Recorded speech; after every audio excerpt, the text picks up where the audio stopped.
Am I the idiot for telling stories about my mom's questionable parenting techniques to friends and family? I, a 22M, went home to my parents' house this week for a Jewish holiday. I brought two friends, 21M and 22F, of mine because they wanted to see what it's like. Also attending were my sister, 29F, her boyfriend, my brother, 26M, and my parents, 52M and 47F.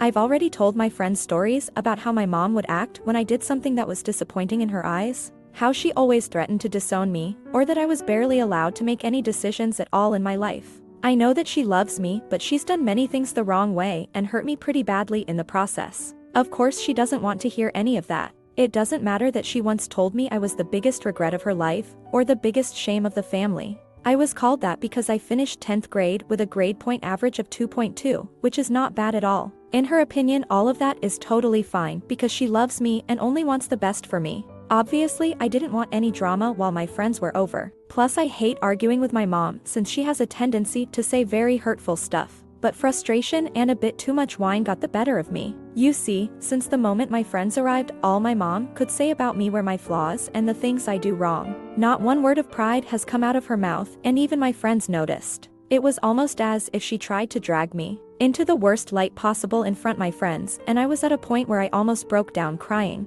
When I meet my friends' parents, they always say nice stuff. Sure, a funny HIB here and there is normal, but that was just devastating. Even my friends noticed it. So I started telling stories about how she made me cry when I was a child and she had to teach me spelling. I'm severely dyslexic and was simply not capable of spelling certain things right, so she kept pushing and pushing until I cried. I also told the story of how I had to perform a song and she had helped teach me by literally breaking my spirit until I could sing the right tones. That BTW a story my siblings and I share, and she usually finds it funny. Now she's mad at me for telling these stories and making her look like a monster in front of others. Edit 1. Since some of you are wondering about my GPA, I'm from Germany. The best possible score would be 1.0, so 2.22 is actually fine. Comment 1. Seriously, OP.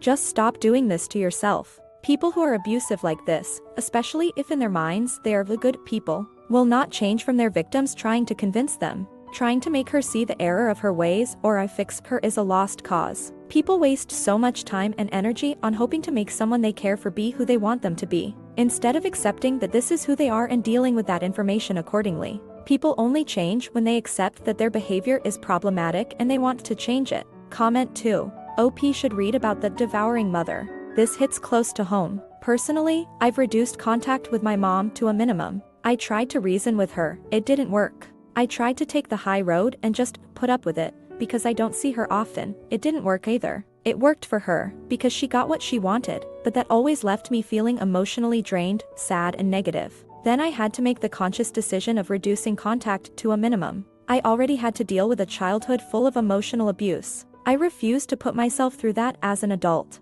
Now when she contacts me is pretty much just to remind me that I am a bad son for not being closer to her, and not making efforts to communicate or spend time together. The guilt trips will never end, but I can see through her BS and I refuse to ride that train. I choose my own stability over pleasing an adult who won't miss a chance to remind me of my flaws. The fact that she is your mother doesn't mean you have to put up with her toxic behavior. Now for the next story. Am I the idiot for using my friend's logic against her and making her cry? I, 36F, went no contact with my narcissistic family last year as I was done being their scapegoat. My friend was encouraging me to call my mother and reconcile for Mother's Day, and I explained, again, the emotional and mental abuse I went through and her refusal to take accountability or seek therapy. She then lectured me on how it's hard being a parent. She's a parent, I'm not. That, as the eldest, you should have helped your mother around the house more and with your younger siblings. And that, I should let bygones be bygones and call my mother for Mother's Day.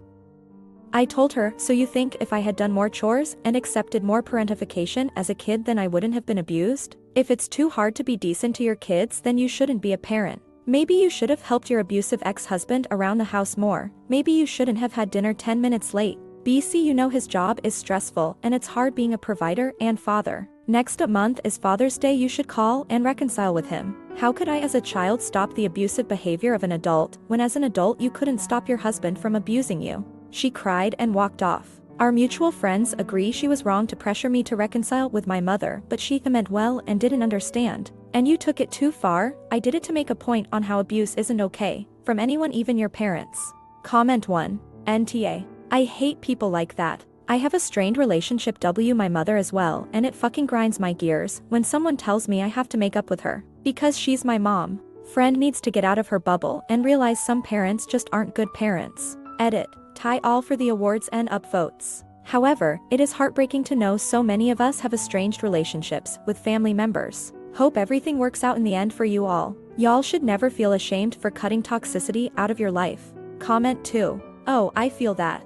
I got lectured or backhanded comments by nursing home assistants a couple of times when I had to go in to deal with paperwork at my father's nursing home. Most of the time I was able to blow it off as them not getting that the man in the wheelchair with advanced dementia shockingly might have been a little bit different to actually grow up with. But there was one day when I was like at my breaking point, and one woman would not stop about how he was my father and took care of me, yada yada yada, that I just calmly gave her a small sampler platter of things he had done to me. Fairly effective. Now for the next story. Am I the idiot for telling my friend she's a terrible mom? I, a 23F, have a best friend, 22F, with two 4-year-old girls. She recently got divorced and moved into her own place. My boyfriend, 23M, is the father of her kids but not her ex. Long story. We live in the same apartment building, just down the hall from each other. She has the kids 3 weeks a month and we have them 1 week a month. But she's starting to get reckless. She's angry at the fact she has to be so responsible so young. She goes out and parties and occasionally drinks around the kids. I hate it so much, and they're too little to understand what she's doing. I know she's been abused and is struggling with her mental health, but she has no regard for her babies. Last week, she went out and left them home alone. We never would have known had she not posted a bunch of pictures on Instagram around 1 a.m. A few months ago, she was too drunk to clean a cut one of the girls got. The other sister had to try to do first aid, and we didn't find out until it was infected. I went over to watch the girls for a little bit the other day and watched as they were completely self-sufficient in making their own dinners. It broke my heart. Yesterday, I confronted her. I told her how horrible of a mother is, and asked if their dad could have full custody of them. She blew up, screaming at me that I was trying to shove myself into their lives. She sobbed for an hour over this and refused to let me take the kids for the night, even though she was so distraught. My boyfriend is saying I was too harsh on her and she needs to be handled delicately. He told me I crossed a line trying to be a parent in their lives, but I'm more of a mom to them than their real mother is. Comment 1. Point blank. Will the children be in danger of dying if they stay with her? If the answer is yes, and you do not call CPS, that is now on you. It doesn't matter if your BF wants custody or not. This is not a game. This is the only life these children will get. You need to do the right thing. Alone in the house at 1 a.m., drinking in front of them to the point she can't clean out a cut, and it gets infected. If you do nothing, you are just as liable as their mother and father. Comment 2. I think the long story part of the post about how her BF is the BD but not X, and the details of that would actually be pretty important in this one, and how involved the father is in the kids' lives. From this post it sounds like she's basically a single mom whose BD lives down the hall.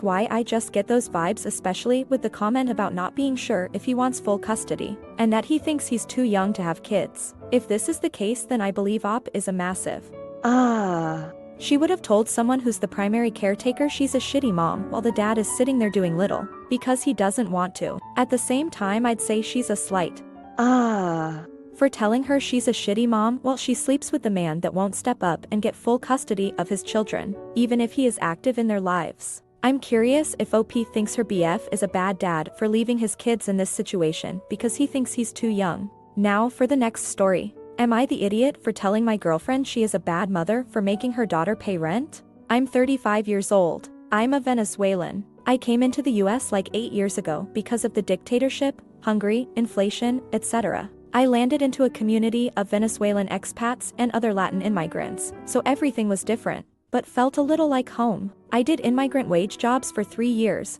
I am an engineer, and then got a nice job opportunity in the Midwest. So I moved out immediately. It was hard since there are not as many Latin Americans here, but things got way better. Now I even have my own office. During lockdown I've met Ashley. We started dating on the phone, we live in the same city, and after we could finally go out, started dating for real. She has a daughter, Susan, who now a few months about to be 18. Susan is kinda shy with me, but we get along very well. After a while Ashley asked me to move in with her and I said yes. Now, recently we were home and I hear them talk in the living room. Ashley asked Susan to start paying rent the day she turns 18. Susan was angry because she doesn't earn that much with her part-time job. Ashley said that if she doesn't want to pay her rent, she can get out of the apartment and find her own place at market price. Then Susan started crying. Later I talked with Ashley and asked why she was asking for rent. She just said, it's about time she starts paying. I was confused. In Latino America that never happens, not that I know of. People over 30 still living with their parents contribute to the home but doesn't pay rent. So I asked her again why she is charging her own daughter rent and giving an ultimatum.